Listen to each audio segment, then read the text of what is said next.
Okay, Assalamualaikum. Topik hari ini kesihatan mental dan penyakit mental. Saya Dr. Abi untuk Yayasan Pahang.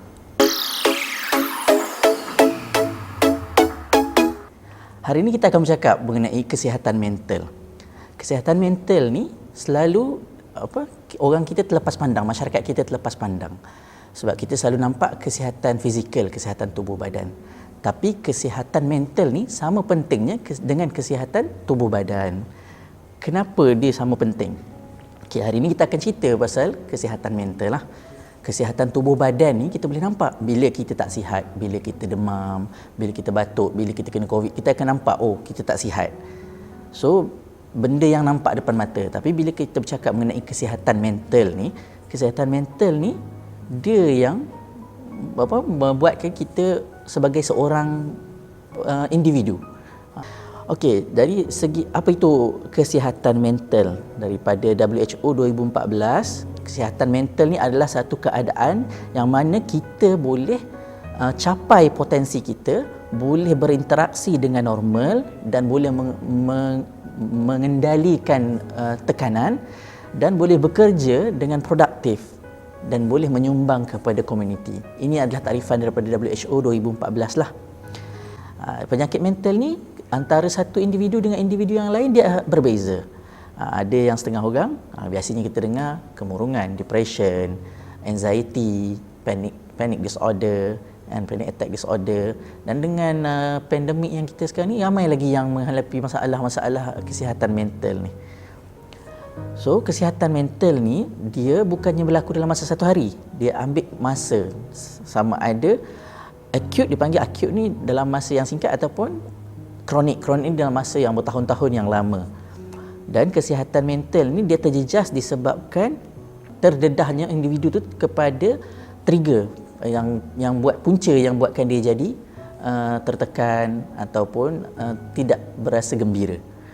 Okey, jadi kesihatan mental yang teruk atau yang tidak bagus ni dia akan memberi kesan kepada individu dan kepada organisasi yang dia terlibat lah. Contoh tempat kerja dia ke, tempat dia tinggal, komuniti sekitar. Yang macam saya cakap tadi, dia adalah acute dan kronik lah. Acute untuk yang jangka masa pendek, kronik ni dia ambil masa bertahun-tahun lamanya. Okey, kesihatan mental ni bagi setiap orang ataupun bagi semua orang, dia macam kesihatan fizikal badan kita lah. Dia ada naik turun dia lah. Ada masa-masa dia highly motivated, dia rasa macam semangat. Ada masa-masa dia rasa down, dia rasa macam nak give up. Kan? Tapi dekat sinilah yang kita panggil resilience model ataupun orang yang cekal. Okey, orang yang cekal ni yang macam mana? Okey, healthy habits of resilient people ataupun tabiat yang sihat bagi orang yang cekal.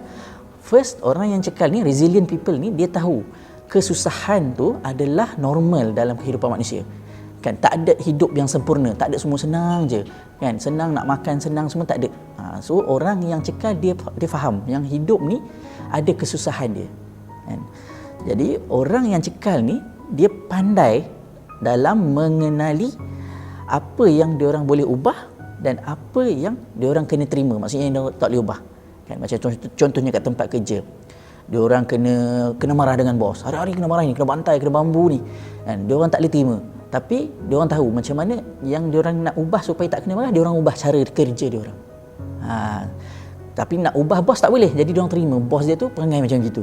Kan, itu adalah orang yang cekal. Dia pandai kat mana yang dia perlu ubah dan kat mana yang dia perlu terima. Kan. Yang seterusnya, orang yang cekal dia akan bertanya pada diri dia sendiri, apa yang aku buat ni membantu ataupun membahayakan diri aku. Kan, benda yang dia fikir, benda yang dia buat tu boleh tolong diri dia jadi lagi bagus ataupun boleh merosakkan dia.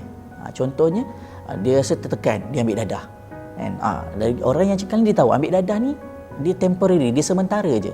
Escapism tu untuk lupa sekejap je. Tapi lama-lama dia jadi addicted, dia ketagih dadah pula, dia menimbulkan masalah yang lain. So orang yang cekal dia pandai membezakan apa yang bagus untuk dia dan apa yang boleh membahayakan dia. Dan yang terakhir adalah orang yang cekal ni dia sangat bagus dalam mencari sesuatu ataupun satu-satu benda yang dia boleh bersyukur. Contohnya apa yang dia ada lebih daripada orang lain kan. Contoh, dia ada masalah keuangan tapi pada masa yang sama anak-anak dia semua jadi, semua berjaya. Saya kata alhamdulillah, terima kasih sebab anak-anak aku semua tak ada masalah kan.